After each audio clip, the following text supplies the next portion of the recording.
John Werner, Waco Tribune. This is for Adam. How's the break been since the Big 12 tournament, and what do you guys feel like y'all need to do right now, just as far as team-wise? The break's been really good. You know, just really focusing on attention to detail. We are a really good defensive team, but the past two games with Iowa State as well as Oklahoma, we've been kind of lax. So just kind of pinpointing on that, focusing on that, and just having each other's back and being connected out there. That's what we've been working on. So we're going to be excited to go out there and show that we are still one of the best teams in the country. So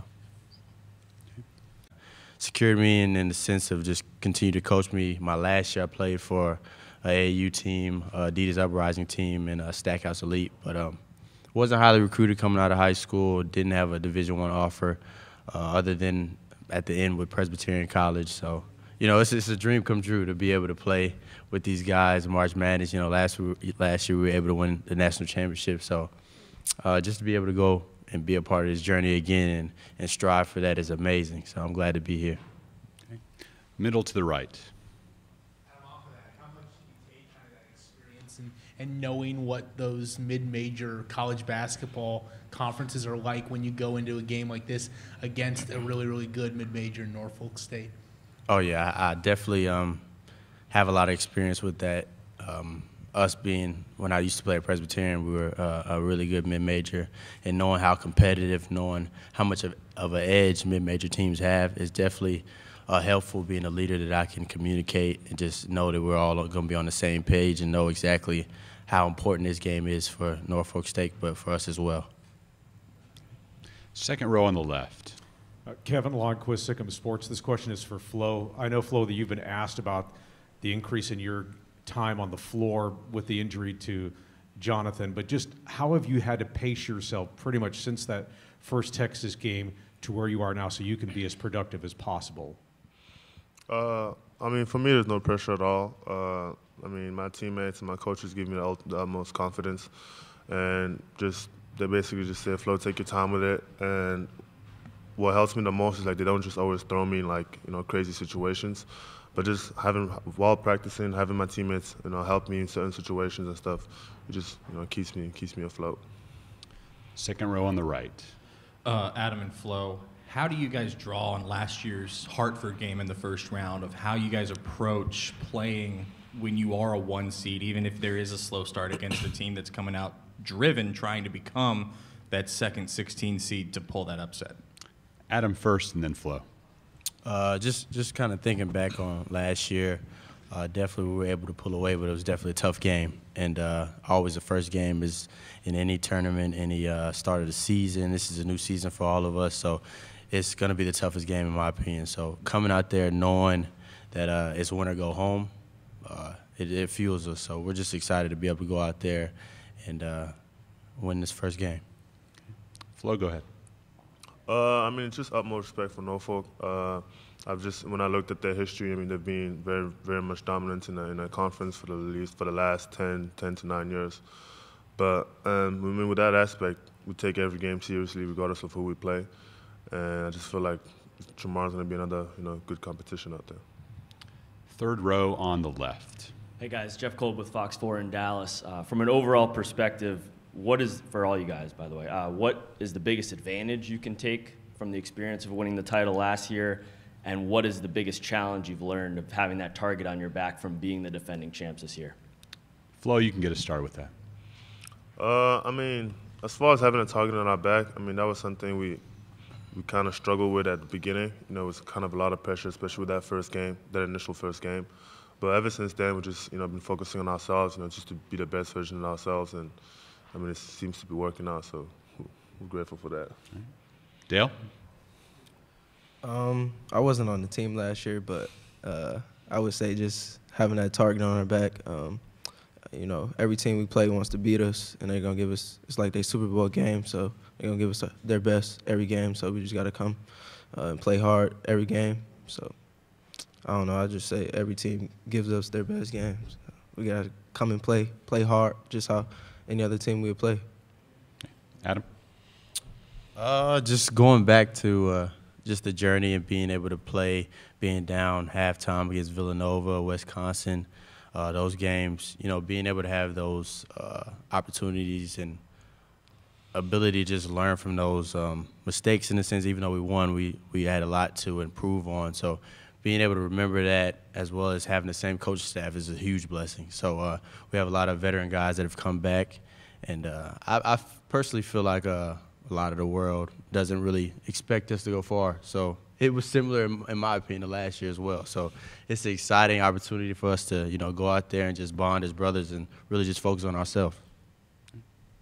Third row on the right.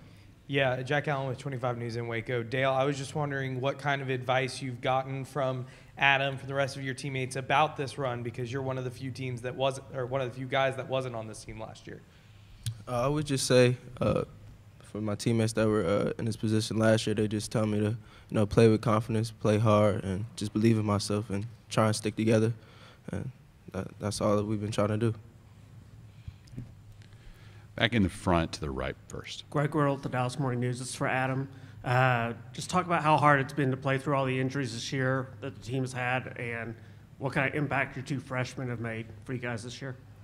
Yeah, the injuries have been crazy, to be honest. None of us have expected for it to be like this, but the perseverance that we have as a team, our Lord and Savior Jesus Christ really just molding us together and just continuing to uplift us.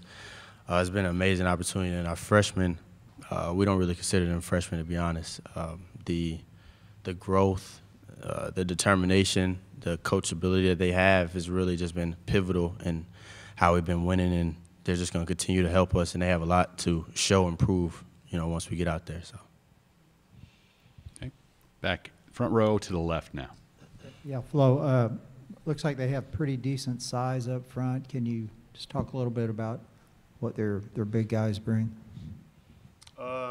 As of looking at film, their big guys seem very athletic, kind of dunks everything, which is really good. But, every game I go in with a mindset of, I'm going to try to be the toughest big out there and be the hardest playing big in order to help my team. And obviously that's doing stuff that don't necessarily come with the stat sheets besides, of course, rebounding. But just, getting my team open shots and open looks, and just the best way to benefit my team to win this game. So, yeah. Middle on the right. Eric Kelly from Fox 44. Dale, what's it kind of like to take this all in, coming up from the D2 level and having this be your first experience in, D1 March Madness? It's definitely been exciting, but, job not finished. We got games to play, so just locked in and excited at the same time. Okay. We have one on the back left. Hey, this is a question for Adam. This is Robbie Fueling, Spectrum News 1. When you came to Baylor, did you envision the level of personal success that you've had and the level of team success when you came here? Definitely believe the level of team success. Coming here, I knew that I was going to be challenged and be able to play against the best, guards in the country, with Davion and Jerry being out. And then we got Dale and James, LJ, Langston, all those guys. So, I definitely believed in myself. I had to step out, outside of my comfort zone to just even be able to be here. So the team success with the national championship was definitely a surprise. I don't think any of us would imagine, just to be in those moments. But, yeah, the personal, I definitely had to believe in myself, and I definitely felt that I could accomplish anything that I wanted. So, Back in the middle on the right. Flo, going back to something you talked about, after the selection Sunday, your mom being able to watch you play college basketball for the first time. What's the excitement that kind of goes into that, and kind of what are your emotions surrounding that? There's a lot of emotions that go into it a little bit. If anybody knows my story, I kind of picked up a basketball at 11. Played a little bit, started playing competitive basketball probably 14, 15, into it. And, for my parents, my family, basketball was just something I did for fun. They never really, knew the whole seriousness of it until I came to the States. And when I was I'm going to college, they're okay, well, have fun. Play basketball in college, But, just have an opportunity just for them to be in the stands and actually see me play for the first time. It's something I'm looking forward to. A lot of kids sometimes take it for granted, for their parents to be there and supportive. But for me, it's been a journey I've done by myself for the longest time. So for them to be there, at the biggest stage, which kind of looking forward to that. You talked about her being there also the last time she watched you was on senior day, right, in high Yeah. school. What kind of numbers did you put up on that game? I mean, I had a double-double. I think I was like 13 points and like 11 rebounds or so. So hopefully it can be repeated. You know what I had? But yeah, just definitely looking forward to it. On the left. Hey guys, again for any of you, Coach Drew has obviously had a lot of success here over his entire tenure. Back-to-back titles is really rare though. What can you say about this opportunity, what he's been building here, and if you can even imagine the next level that it could be taken to? Adam, go ahead. You know, we talk about this little slogan, what's impossible by man is possible with God. You know, so at the end of the day, it's definitely going to be difficult, but we definitely have a group of men that are really excited and want to play for each other and play selfless out there. So I don't know if anybody remembered, but Jared talked about leaving a legacy, and we are just a part of this legacy, and we want to continue to build on that. So being able to be a part of this run is going to be amazing, and we're excited. Dale, even though you weren't part of the first one, you want to talk about being in the second part of the back-to-back? No? Fine. Okay. Flo, Flo, go ahead. I mean, Coach Drew is a great coach, but most importantly, he's a great person.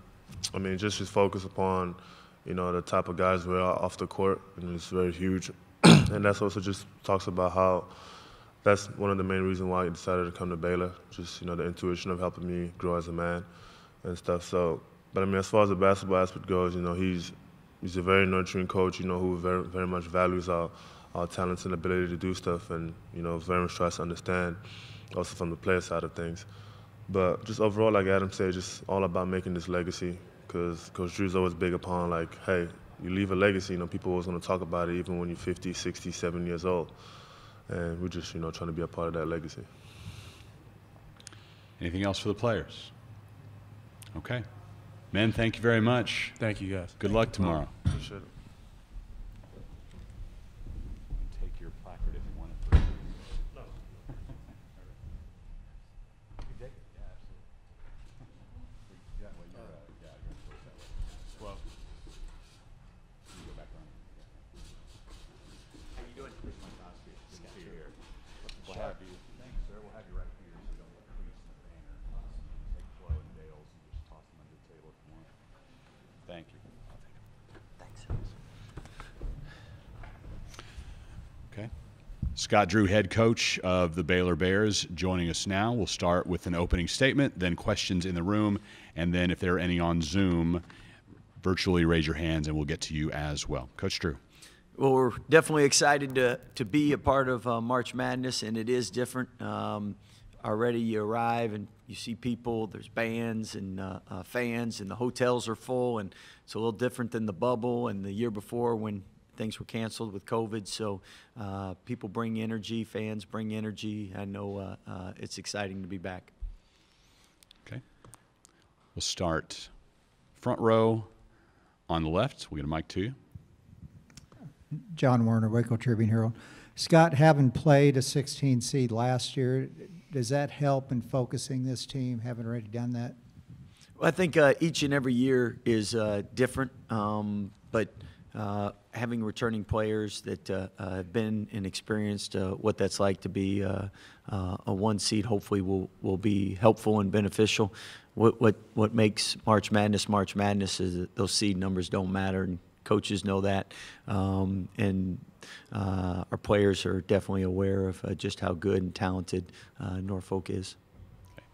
Far right, second row. Yeah, Scott, Jesse Newell, Kansas City Star. Your assistant coach, Jerome Tang, has been on a lot of the hot board lists. I just wondered, if he gets that opportunity, what would it mean to you, and then what kind of coach would somebody potentially be getting?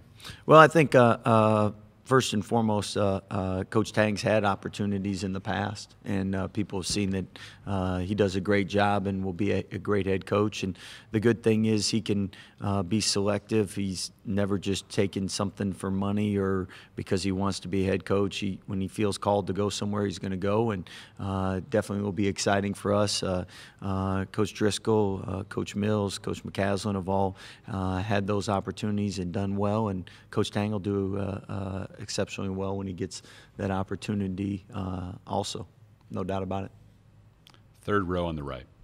Yeah, Scott, Jack Allen with 25 News. I was just wondering, we talk a lot about how much experience can play a factor. I was just wondering, in your experience, how much do you see experience playing out in this tournament? Well, I think every coach would rather have it than not have it, and we don't have as much as we've had in the past, but at the same time, we have more in terms of people that have actually won a championship and know what it's like and what it takes. So there's no guarantees in March Madness about anything. Depth, experience, best player in the tournament. That's why it's March Madness. Once you think you got to figure it out, you don't. So it's just exciting to be a part of, and you want to do everything you can do to stay in it as long as possible. We'll stay on the right side, one seat over. Coach Eric Kelly from Fox 44. Hey, just not having been in it, how much better is it to be out of the bubble this year? Well, the bubble is pretty good to us now, all right? So there are a lot of positives about the bubble. We ended up not only having a great time together, but most importantly, winning it. I think there's more distractions, obviously, with fans. There's more energy with fans. So you have to do a good job managing both. On the left, second row. Kevin Locke with Sikkim Sports. Scott, just talk about a little bit about the leadership that Adam Flagler has shown this year with the injuries to Cryer and Jonathan, what he's meant to this team since was an essential part of last year's championship run. Yeah, Adam's one of those guys that when he's done playing basketball, he wants to be a pediatrician, and then normally you don't want to be a pediatrician unless you really care for other people. So anytime you have an experienced player, a leader that cares that much about his teammates, you know they're going to make a great leader. And we have the ultimate faith in Adam, and know that he always has the team's best interest at heart. And so it's easy to hear and listen to the advice he gives other players and the thoughts he has for us as a staff. And he's somebody that has battled injuries as well. And I know L.J. Cryer will not be available this weekend, so it's more even more onus on him and James and Dale to make sure that they're at their best. Okay. Second row on the right side. Scott, Curtis Quilling, KCEN Channel 6 in Waco. You mentioned on Sunday that last year you guys needed practice. This time you needed rest to kind of heal a little bit. What have you thought about how you guys looked the last couple of days as you guys get ready to play tomorrow? Well, first I'll tell you as a coach, no matter how you warm up, no matter what you say in the pregame, no matter how practice has been before, there's no guarantee it's going to translate. At the same time, you always want to have better practices and feel like guys are focused and locked in. And I thought last year, after a 3-week pause, we needed to get back to the basics. This year, we needed a couple days to recover and rest and rehab. And Dave Snyder's been the busiest man this season and done a phenomenal job, and Charlie Melton in getting guys ready. But at the same time, once we came back to practice, we had tremendous practices, and excited for how our guys are locked in and ready to go for this week. Back left corner to Robbie. Hey, Scott, Robbie Fueling, Spectrum News 1. Going back to this Adam question here, what was your first impression of him personally and athletically? Well, Adam's one of those guys that when you watch film and tape of, you love guys that let the game come to them, make the game look easy, selfless out there, and his athletic ability allows him to do virtually anything out there, meaning he can be a facilitator, he can be a scorer, he can be a defensive stopper, he can rebound for you, and he usually delivers whatever we need. Front row to Greg. Coach Greg Gordell at the Dallas Morning News. Just talk about the impact of your two freshmen, and did you expect them to play this much going into the year before you had all the injuries? Well, I think going into the year with you knew that they had the potential to definitely be major contributors and help your team. At the same time, when you had more depth around them, it allowed them to maybe have freshman games. And what I mean by that is if they didn't play well, weren't ready. Normally with freshmen, you get more ups and downs than you do upperclassmen. You had experienced players there to pick up the slack because of the injuries and what our team's gone through. It's made it where you needed more consistency out of them if you were going to win, and they've delivered. They've done a great job in helping us win the toughest conference in the country, along with Kansas. And I think from where they were in December and November to where they are now, they definitely have benefited from those minutes and responsibility. He's fine physically, so that's a good thing for us. And that was a follow-up in regards to Brown. Middle to the left. Hey, Coach. Jeff Kolb with Fox 4 in Dallas. Since the John Wooden days, it's been really hard or rare to go back-to-back. It's only been done twice. What are the biggest challenges you see in trying to pull that off, especially with the dynamics of the game the way it is today? Well, I think first it's very hard to do because in this day, if you win it all, probably you have a lot of pros that leave, and then with the transfer portal, people leave, and it's hard to have enough talent or chemistry or experience to repeat. And we're blessed to where we're in a position that we have that opportunity. At the same time, you know there's normally more pressure and expectations when you're the reigning champ, but at the same time with us, it's such a new team and we've lost so much. I think there's plenty of excitement, and we haven't approached it with pressure, but more opportunity, and our guys have responded and done a great job with that. Middle on the right.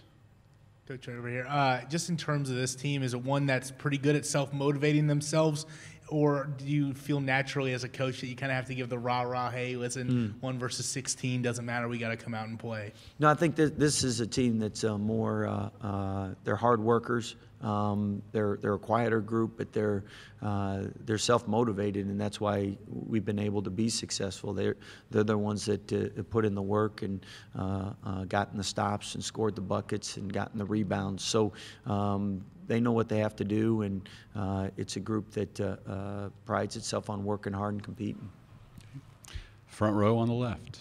Scott, what do you see from Norfolk? It looks like they have some pretty good size inside. Yeah. So with Norfolk, I mean, Coach Jones has done a tremendous job. One of the winningest coaches in the country for his conference, meaning each year they're extremely competitive and normally top 4, and they've had tournament success. They've beaten Missouri when it was a 15-2 game. They've beaten Alabama in the NIT. Last year they beat App State.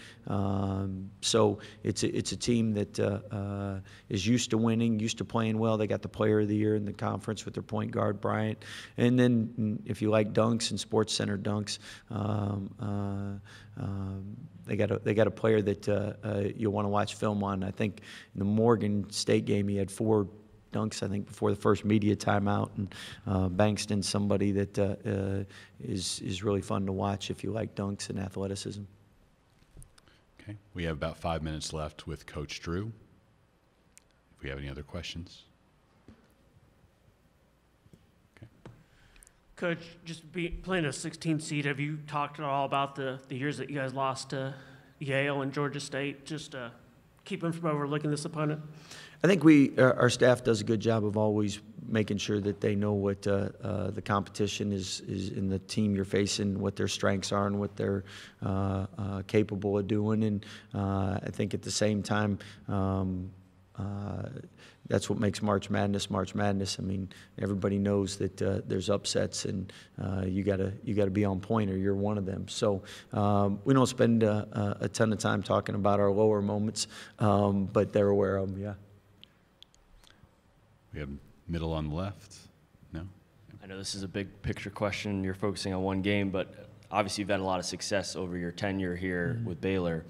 Is there a next level for this program, or what can you say about the vision of where you've brought this program and what you want the next step to be?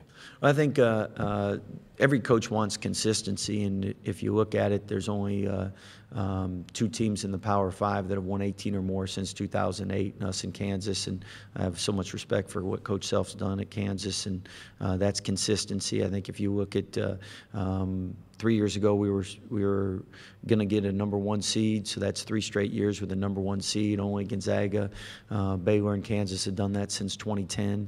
So I mean, consistency is what coaches strive for. There's no guarantees in the tournament, but I'm proud of what our staff and players have been able to accomplish over time, and not just one-hit wonders.